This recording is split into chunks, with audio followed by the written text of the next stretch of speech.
बुरा जो देखन में चला, बुरा न मिलिया कोई, जो दिल खोजा अपना, मुझसा बुरा न कोई। संत कबीर बड़ी ज्ञान की बात कह गए हैं और ये वैसे किसी के समझ में ये ज्ञान की बात आती नहीं है, इसलिए सब बुराई किसी और में ही ढूंढते हैं। जबकि अगर दिल को खोजा जाए तो अपन से बुरा कोई नहीं मिलेगा, अपना दिल कोई देखता नहीं। और देखे भी क्यों, आजकल हर कोई द राइट मैन है।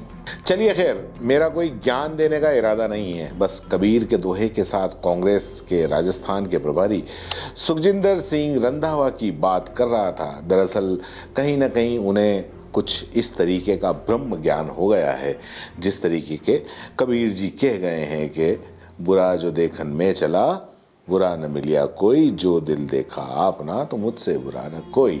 क्योंकि जब विधानसभा चुनाव में उनकी पार्टी हारी तो उस वक्त रोज नए नए कारण सामने आ रहे थे। कभी कह रहे थे कि भाजपा ने हिंदू मुस्लिम कर दिया, कभी बोला कि नफरती बयानबाजी के कारण ध्रुवीकरण हुआ इसलिए भाजपा जीत गई और हम हार गए। कभी कहा कि पीएम ने जुमलेबाजी इतनी ज़्यादा कर दी, कभी आरोप लगे, कभी ये माना कि कांग्रेस में थोड़ी सी खेमेबाजी हो गई इसलिए कांग्रेस हार गई। लेकिन अब लगता है कि रंधावा जी को ब्रह्म ज्ञान हो गया। उन्होंने कह दिया कि भैया किसी की गलती की वजह से नहीं हारी, जो भी हार हुई है वो मेरे कारण हुई है। मतलब उन्होंने सारी जिम्मेदारी हार की ले ली।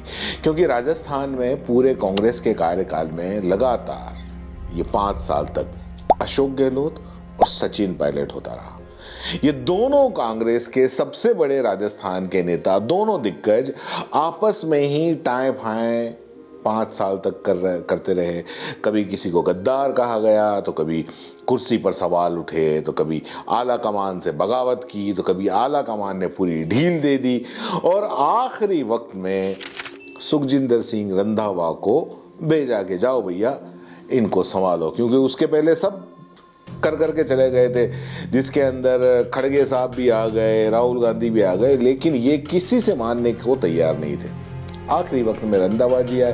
अब रंधावा जी भी क्या हुआ कि लिहाज के अंदर फंस गए और उन्होंने किसी को नाराज नहीं किया। सबको खुश करने वाला मामला लेकर वो चलते रहे कि किसी को खुश नहीं करना है और अपन ऐसे ही चले ताकि कोई नाराज नहीं हो।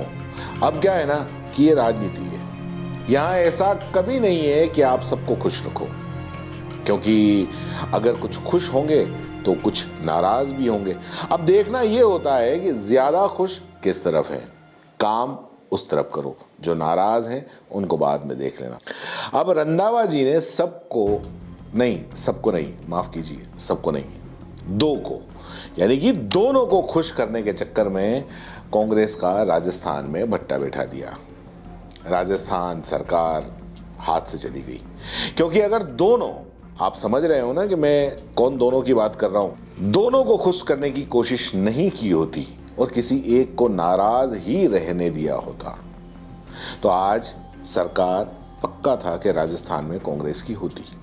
लेकिन भैया दो नावें संभालने के चक्कर में नैया डूब गई और इस बात को खुद सुखजिंदर सिंह रंधावा, जो कि कांग्रेस के प्रभारी हैं, उन्होंने इस बात को माना भी है। रंधावा जी मान रहे हैं कि काश किसी एक को रूठ जाने दिया होता, नाराज हो जाने दिया होता, तो आज कम से कम राजस्थान तो बच जाता। हालांकि कई लोगों का मानना है कि भैया अगर किसी एक को नाराज भी कर लेते तब भी क्या उखाड़ लेते आखिरी वक्त में। क्योंकि लुटिया तो 5 साल तक लड़ झगड़ के आपस में डुबा ही चुके थे। सारे के सारे दिग्गज आ गए मनाने के लिए दोनों को, लेकिन दोनों में से एक भी टस से मस होने को तैयार नहीं था।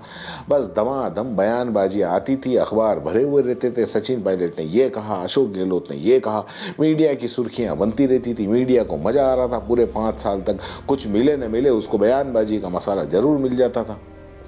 तो आखिर ऐसे में आखिरी बॉल पर 6 मारने के लिए रंधावा जी को भेज दिया। रंधावा जी बेचारे क्या ही उखाड़ लेते। सही बात कहा किसी ने कहा है। अब अगर विधानसभा की बात भी अगर भूल जाए और लोकसभा की बात करें तो कहां भाई, राजस्थान में कांग्रेस पार्टी कहां है एक मंच पे।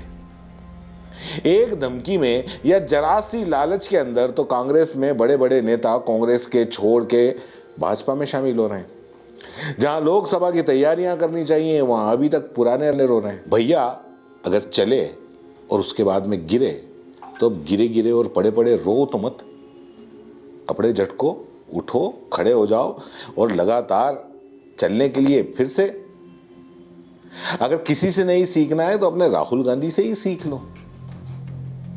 एक पार्टी ने राहुल गांधी की छवि बिगाड़ने में हजारों करोड़ों रुपए खर्च कर दिए, लेकिन इसके बावजूद भी राहुल गांधी ऐसे कैसे खड़ा हुआ है पूरे जोश के साथ में।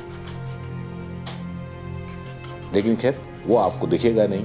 फिलहाल ये सोचना कि विधानसभा में क्यों हारे, उसकी जगह अगर आप ये सोचो कि लोकसभा में कैसे जीते तो जीत पाओगे। जीतने की तो खैर बहुत दूर की बात है भैया, क्योंकि सीटें बचाने की बात है। क्योंकि भाजपा ने अपनी तैयारी 25 सीटों के लिए की है और आपने तैयारी 5-7 सीटें बचाने के लिए की है। ये सीटें भाजपा हमेशा कहती है 25 में से 25 सीटें चाहिए, और वो कहती है तो बात भी सही है, क्योंकि 2014 और 2019 में उन्होंने 25 में से 25 सीटें पूरी की पूरी उनके खाते में गई हैं। इसलिए आपको तो फिलहाल चुनाव इसलिए लड़ना है कि उस 25 में से आप कितनी बचा पाते हो। और ये सोचना कि अगर चुनाव लड़ोगे तो क्या वरिष्ठ नेताओं को मौका दोगे, क्या जो जिनमें पब्लिक डिमांड ज़्यादा उनको दोगे, या कोई युवाओं को लेके आओगे, या फिर वही परिवारवाद का पिच पकड़कर एक बार फिर हारने का प्लान बना रहे हैं। तो ये सब सोचने की जगह है। अभी भी अगर मान लो विधानसभा के फेर के अंदर पड़े हुए हैं कि क्यों हारे, तो लगता है कि 25 में से 25 सीटें क्या एक आधी और भी होगी तो वो भी भाजपा के खाते में चली जाएगी। तो बहरहाल फिलहाल इतना ही, फिर आएंगे आपके साथ। धन्यवाद।